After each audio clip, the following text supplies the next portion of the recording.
दोस्तों स्वागत है एक बार फिर से आप सभी का आपके अपने चैनल एंटरटेनमेंट पर। आई होप आप सभी लोग स्वस्थ होंगे। दोस्तों आपके लिए एक और नई रिक्रूटमेंट आई है जिसमें लगभग 4500 से ज़्यादा वैकेंसी हैं। और ये आप लोगों की जो वैकेंसी आई हैं ये आई है एम्स की तरफ से। 7 जनवरी का जो है ये नोटिस है और इसमें आप लोगों की 10th 12th ग्रेजुएट और आपके जो पोस्ट ग्रेजुएट है मतलब सभी के लिए कुछ ना कुछ इसमें है। तो इस वीडियो को लास्ट तक देखिएगा, सभी पोस्ट के बारे में हम लोग डिटेल में डिस्कस करेंगे। देखो ये जो आप लोगों का जो ऑनलाइन रजिस्ट्रेशन जो स्टार्ट हो रहे हैं वो आप लोगों के 7 जनवरी से हो रहे हैं, जो कि आप लोगों के 31 जनवरी तक चलेंगे। और जो ये क्या है, date of status of application form, जो आप लोगों का एप्लीकेशन फॉर्म का जो स्टेटस है वो आप लोगों को 11 फरवरी को देखने को मिल जाएगा। और जो करेक्शन की जो विंडो है वो आप लोगों की 12 फरवरी से 14 फरवरी तक आप लोगों की ओपन रहेगी, 2 दिन। और जो आपका एडमिट कार्ड आएगा उसकी अभी तक डेट नहीं है, लेकिन एग्जामिनेशन की जो डेट है वो इन लोगों ने दी है। और ये आप लोगों की 26 फरवरी, 27 और आप लोगों का 28 फरवरी को एग्ज़ाम होगा। ठीक है, तो ये सारी चीज़ें इन्होंने पहले से ही क्लियर कर दी हैं। बाकी ये पूरी मतलब एक तरीके से बुक ही है। ये 201 पेज की आई थिंक, मतलब 200 प्लस इसके अंदर पेज हैं। तो एक तरीके से पूरी किताब ही इन्होंने नोटिफिकेशन में दी है। अब मैं आप लोगों को दिखा देता हूँ कि वैकेंसी आप लोगों की कौन सी। ये आप लोगों के सारे इंस्टीट्यूशन है जहाँ पर आप लोगों की वैकेंसी है। एम्स अवंतीपुरा, एम्स बठिंडा, एम्स भोपाल, एम्स भुवनेश्वर, एम्स बीबी नगर, है ना। तो ये सारा आप लोग देख पा रहे होंगे। तो यहाँ यहाँ पर आप लोगों की वैकेंसी है, इनके सामने इनकी ऑफिशियल वेबसाइट है। बात करते हैं दोस्तों अब आप लोगों की वैकेंसी कौन कौन सी हैं। तो थोड़ा सा पीडीएफ ज़्यादा बड़ी है, थोड़ा सा हम नीचे आएंगे। पेज नंबर 20 से जब आप नीचे आओगे ना, तो यहाँ से आप लोगों की सारी जो एसेंशियल क्वालिफिकेशन और क्या क्या इसमें है वो सारा जो है इन्होंने डिटेल में दिखाया गया है। तो ये आप लोगों का पेज नंबर है 23 से आप लोगों का स्टार्ट हो रहा है। तो यहाँ पर आप लोगों की वैकेंसी आप लोग देख पा रहे होंगे, असिस्टेंट डाइटिशियन की है, डेमोन्स्ट्रेटर की है।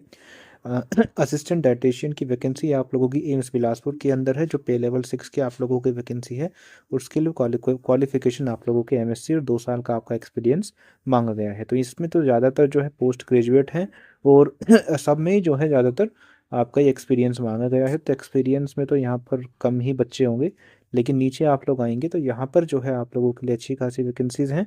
असिस्टेंट के लिए हैं एनएस के अंदर, और assistant administrative officer, executive assistant की आप लोगों की वैकेंसीज हैं। असिस्टेंट की बात करते हैं तो ये आईसीएमआर के अंदर आप लोगों के पे लेवल 6 के अंदर है, जिसमें ये कुछ इस तरह का आप लोगों से क्वालिफिकेशन मांगा है। खाली 3 साल की बैचलर डिग्री आप लोगों की होनी चाहिए, है ना।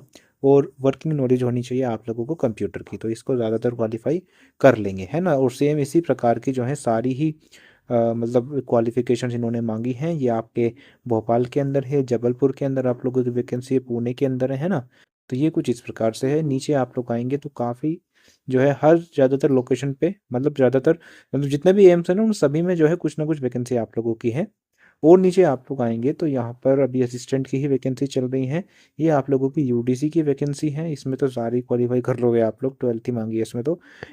ये डाटा एंट्री ऑपरेटर की है, एम्स जोधपुर के अंदर है, पे लेवल 4 की आप लोगों की वैकेंसी है, 12वीं पास चाहिए और 8,000 आप लोगों का की डिप्रेशन होना चाहिए। आप लोगों की डाटा एंट्री ऑपरेटर की है।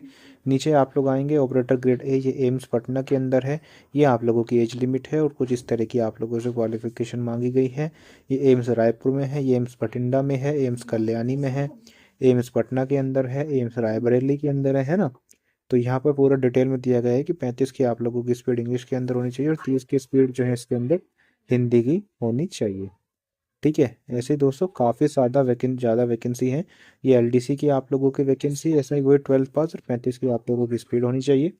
ठीक है जी, तो बढ़िया अपॉर्चुनिटी है, तो आप लोग इसको ग्रैब करिएगा। यहाँ पर एलडीसी की आप लोगों की वैकेंसी और भी है ना। एम्स गुवाहाटी के अंदर है, एम्स जम्मू के अंदर है। कुछ इस प्रकार से काफ़ी ज़्यादा इसमें वैकेंसीज आई हैं इस बार। और वैकेंसी का जो डिटेल में आप लोगों को नोटिस देखने को मिलेगा वो मिलेगा मतलब कैटेगरी वाइज, वो आप लोगों को ऑफिशियल वेबसाइट पर देखने को मिलेगा, है ना। तो इसमें खाली जो है इसका सारा डिटेल में दिया गया है। जैसे सीनियर एडमिनिस्ट्रेटिव असिस्टेंट है, इसमें आप लोगों को एक डिग्री चाहिए, प्रोफिशिएंसी कंप्यूटर चाहिए, 35 की आप लोगों की स्पीड चाहिए कंप्यूटर के अंदर। तो ज़्यादातर इसको क्वालिफाई आप में से कर लेंगे। ठीक है, यूडीसी की देखो कितनी अच्छी अच्छी वैकेंसीज है, मतलब हर लगभग एम्स के अंदर है। ये आप लोगों की जो बी बीटेक वाले हैं वो सारे इसके अंदर आ जाएंगे। ये थोड़ा टेक्निकल में चला जाता है तो इसके बारे में मैं डिटेल में बात आप लोगों से नहीं करूंगा, है ना, क्योंकि इसको क्वालिफाई नहीं कर पाएंगे तो इतना फिर यहाँ पर बोलने का फ़ायदा क्या है, यहाँ पर देखो ये इलेक्ट्रिकल वालों की है। अगर किसी ने ग्रेजुएशन इलेक्ट्रिकल के अंदर करी है, 5 साल का एक्सपीरियंस है, ठीक है, इसे भी छोड़ो। एक्सपीरियंस वाली तो कम ही आप लोग इसकी एलिजिबिलिटी को मीट कर पाएंगे। ये भी देखो एक्सपीरियंस मांग रखा है ना। तो लगभग मैंने आप लोगों को वो सारी वैकेंसीज दिखा दी हैं जिसको आप लोग दोस्तों क्वालिफाई कर पाएंगे। और हम अभी तो 36 पेज पे ही आए हैं दोस्तों, काफ़ी बड़ा नंबर है वैकेंसीज का। यहाँ पर देखो इंजीनियरिंग के अंदर 2 साल का एक्सपीरियंस मांगा है। तो ये भी आप लोगों के किसी काम की नहीं, तो ज़्यादातर आप लोगों की वैकेंसी जो आप लोगों की काम की हैं वो आप लोगों की वही हैं। एक तो एक तो आप लोगों की असिस्टेंट की वैकेंसी, और एक वो एलडीसी वाली, एक आपकी यूडीसी वाली, एक जो सीनियर एडमिनिस्ट्रेटिव वाली है ना, वो सारी आप लोगों के काम की वैकेंसी है। क्योंकि उसमें खाली एक तो ग्रेजुएशन मांगी है किसी में, या किसी में 12th मांगी है। उसमें 10th पास भी थी, देखो बीएससी वाले जो हैं वो भी इसमें कर सकते हैं। और इसमें 10th पास के लिए वैकेंसी थी। हाँ जी, अब देखो इलेक्ट्रीशियन और लाइनमैन से आप लोगों की 10th की वैकेंसी आ गई है। इलेक्ट्रिशियन की है तो इसमें आईटीआई चाहिएगा ही, वो 10th आप लोगों को पास होना चाहिए। नीचे आप लोग आएंगे वायरमैन की है, इन सब में जो है आईटीआई डिप्लोमा आप लोगों से मांगा गया है। अब देखो मैनिफोल्ड टेक्नीशियन की आप लोगों की वैकेंसी है, इसमें गैस पाइपलाइन और 5 साल का एक्सपीरियंस चाहिए, तो इनके मैं बात नहीं करूँगा। आते हैं दोस्तों नीचे, यहाँ पर ड्राफ्ट्समैन की आप लोगों की वैकेंसी है। इसमें देखो क्या चाहिए, एक तो आप लोगों का मैट्रिकुलेशन चाहिए खाली, और बस यही चाहिए। नहीं नहीं नहीं नहीं दोस्तों, यहाँ पर आप लोगों को 2 साल का डिप्लोमा का सर्टिफिकेट भी यहाँ पर चाहिए। अब देखो असिस्टेंट के हैं आप लोगों के, सुपरवाइजर की हैं, असिस्टेंट लॉन्ड्री सुपरवाइजर में देखो 12th पास चाहिए और डिप्लोमा चाहिए, है ना। तो आप लोग एक बार इस नोटिफिकेशन को खुद से भी डिटेल में पढ़िएगा। स्टोर कीपर में देखिए आप लोगों को बैचलर डिग्री चाहिए किसी से भी, और 2 साल का आप लोगों के पास एक्सपीरियंस चाहिए। और फार्मासिस्ट में आप सभी लोग जानते हैं क्या चाहिए होगा, ठीक है जी। नीचे आप लोग आएंगे तो फार्मासिस्ट भी काफ़ी अच्छी पोस्ट है। देखो जूनियर अकाउंट ऑफिसर के अंदर कॉमर्स की डिग्री आप लोगों के पास चाहिए, साथ ही आप लोगों के पास एक्सपीरियंस चाहिए। और ये कैशियर वाली आप लोगों की जॉब है, यहाँ पर भी आप लोगों का 2 साल का एक्सपीरियंस चाहिए। तो बैंकिंग वाले जो भी हैं, एम्स वगैरह में करना चाहते हैं और कैशियर हैं, 2 साल का एक्सपीरियंस है, क्योंकि गवर्नमेंट ऑर्गेनाइजेशन पूछा है ना, तो एसबीआई वगैरह में है तो वो इसको कर सकते हैं। तो ये भाई साहब कितनी बड़ी पीडीएफ है, पीडीएफ तो हालांकि 200 पेज की है आप लोगों की, है ना। ये देखो यहाँ पर सुपरवाइजर टेक्नीशियन, तो अच्छी खासी आप लोगों के पास जॉब अपॉर्चुनिटी है। तो आप लोग ऑफिशियली इसको विजिट करिएगा, ठीक है जी।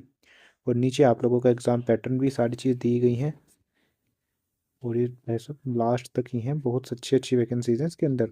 ये देखो डेंटल की आप लोगों की वैकेंसी है, और नीचे असिस्टेंट सिक्योरिटी ऑफिसर, है ना, देख पा रहे हैं आप लोग, योगा की है। तो ये सभी जो है आप लोग इसमें खुद से पढ़िएगा पीडीएफ को डाउनलोड करके, ठीक है जी। देखो नीचे दिया गया है ना, अलग से कोई डाउनलोड करने की ज़रूरत है नहीं, यहाँ पर वैकेंसी का चार्ट यहीं पर दिया गया है। ये रहा असिस्टेंट डाइटिशियन की कौन से में कहाँ पर कितनी वैकेंसी हैं, तो ये सारा इन्होंने डिटेल में दिया गया है किस एम्स में कितनी वैकेंसी हैं। और यहाँ पर अभी मैं आप लोगों को वो असिस्टेंट वाला, और हाँ जी ये देखो असिस्टेंट और एलडीसी काम देखें, तो यहाँ पर टोटल 13 वैकेंसी है ना, कुछ इस प्रकार से हैं। ये देखो डाटा एंट्री ऑपरेटर की आप लोगों के वैकेंसीज हैं, टोटल आप लोग देख पा रहे होंगे 30 वैकेंसी आप लोगों की इसमें, मतलब ऐसे ओवरऑल टोटल नहीं दिखाया है, हर एम्स का जो है इंडिविजुअल इन लोगों ने दिखाया है। ठीक है दोस्तों, तो अगर आप लोग चाहें तो इस फॉर्म को अप्लाई कर सकते हैं। और मैं इसमें एग्ज़ाम पैटर्न के बारे में ढूंढ रहा था, वो है कहाँ, एक सेकंड दोस्तों। देखिए दोस्तों यहाँ पर ये आप लोगों का सारा मिल गया है, क्या क्या सिस्टम चलने वाला है आप लोगों का। तो सीबीटी आप लोगों का एग्ज़ाम कराया जाएगा, जिसमें ड्यूरेशन आप लोगों की 90 मिनट्स रहेगी। और आप लोगों के 100 क्वेश्चन रहेंगे 400 नंबर के, मतलब हर एक क्वेश्चन आप लोगों का 4 नंबर का रहने वाला है। 25 क्वेश्चन आप लोगों के जनरल नॉलेज के आएंगे, नॉलेज ऑफ कंप्यूटर के आप लोगों के क्वेश्चन आएंगे, और 75 एमसीक्यू होंगे आप लोगों के, मतलब जिस भी डोमेन से आप लोग अप्लाई कर रहे होंगे, है ना। जैसे इलेक्ट्रिशियन की ट्रेड है तो वहाँ से क्वेश्चन आप लोगों के आएंगे। तो कुछ इस प्रकार का आप लोगों का पेपर रहने वाला है। क्वेश्चन जो आप लोगों के पेपर होंगे 5 सेक्शन में डिवाइड होंगे, जिसमें 18 मिनट की ड्यूरेशन आप लोगों को प्रत्येक सेक्शन को करने के लिए मिलेगी, जिसमें आप लोगों के 20 क्वेश्चन जो है हर सेक्शन में रहने वाले हैं। और यहाँ पर आप लोग देख पा रहे होंगे कि each section will be appear 1 by 1, मतलब पहले एक खत्म होगा सेक्शन 18 मिनट होने के बाद, फिर दूसरा सेक्शन आप लोगों का अपीयर होगा, ठीक है दोस्तों। यहाँ पर आप लोग देख पा रहे हैं, you will be allowed only to attempt question in the currently active session, मतलब जो उस टाइम पे एक्टिव होगा बस उसी में आप लोग अटेम्प्ट करेंगे उसको, एकदम से दूसरे में नहीं जा सकते जब तक टाइम आप लोगों का ख़त्म नहीं होगा। मीडियम ऑफ एग्जामिनेशन की मैं बात करूँ तो यदि आप लोगों को 10th या 10+2 का है तो वो आप लोगों का इंग्लिश और हिंदी दोनों में रहेगा। क्वेश्चन पेपर आप लोगों को बाइलिंगुअल रहने वाला है। यदि आप 10th और 12th के लिए अप्लाई कर रहे हैं। ठीक है जी, और ये सारा आप लोग पढ़िएगा दोबारा से। और यहाँ पर देख पा रहे होंगे, no request to change in the medium of examination, आप लोगों को कोई भी नहीं जो करा जाएगा। 1/4 की आप लोगों की नेगेटिव मार्किंग रहेगी, और ये आप लोगों का कुछ क्वालिफाइंग क्राइटेरिया है, मतलब इतना तो आप लोगों को लाना ही पड़ेगा। ठीक है जी, और ये सारा सिलेबस दिया गया है और लैंग्वेज दी गई है कि कैसे कैसे चलेगा। जैसे यदि आप असिस्टेंट के लिए अप्लाई कर रहे हैं तो फूड एंड न्यूट्रिशन और डाइट से आप लोगों को क्वेश्चन आएंगे। स्किल टेस्ट इसमें कुछ नहीं होगा, मीडियम आप लोगों का इंग्लिश रहेगा, क्योंकि ये आप लोगों की 10th-12th इसका नहीं होगा, ये या तो ग्रेजुएट में होगी या फिर पोस्ट ग्रेजुएट में होगी। अब देखो मैं एलडीसी के आप लोगों को दिखा दूं, यूडीसी वाला असिस्टेंट वाला, इसमें आप लोगों का जनरल मैथ और इंग्लिश केवल 2 ही सब्जेक्ट आप लोगों के आएंगे। और टाइपिंग टेस्ट आप लोगों का होगा, स्किल टेस्ट मतलब, और आपका पेपर जो होगा वो बाईलैंग्वेज होगा। ठीक है, और नीचे आप लोग आएंगे तो मैं आप लोगों को एलडीसी का दिखा दूं। एलडीसी कहाँ पर है जी, थोड़ा सा और आप लोग नीचे आएंगे, थोड़ा सा और आप लोग नीचे आएंगे, मेरे भी ध्यान पे नहीं है कि और किस किस में आप लोगों को 10th-12th मांगा गया था, क्योंकि इतनी सारी इसमें पोस्ट है ना। और नीचे आप लोग आएंगे, यहाँ पर योगा की आ जाती हैं। ठीक है जी, और नीचे आएंगे तो सारा खत्म ही हो गया, तो वो ऊपर ही होगा। नहीं नहीं नहीं, यहाँ पर था आई थिंक। अच्छा, एक कोडिंग क्लर्क का, तो कोडिंग क्लर्क की बात करो तो मेडिकल रिकॉर्ड्स के क्वेश्चन आएंगे।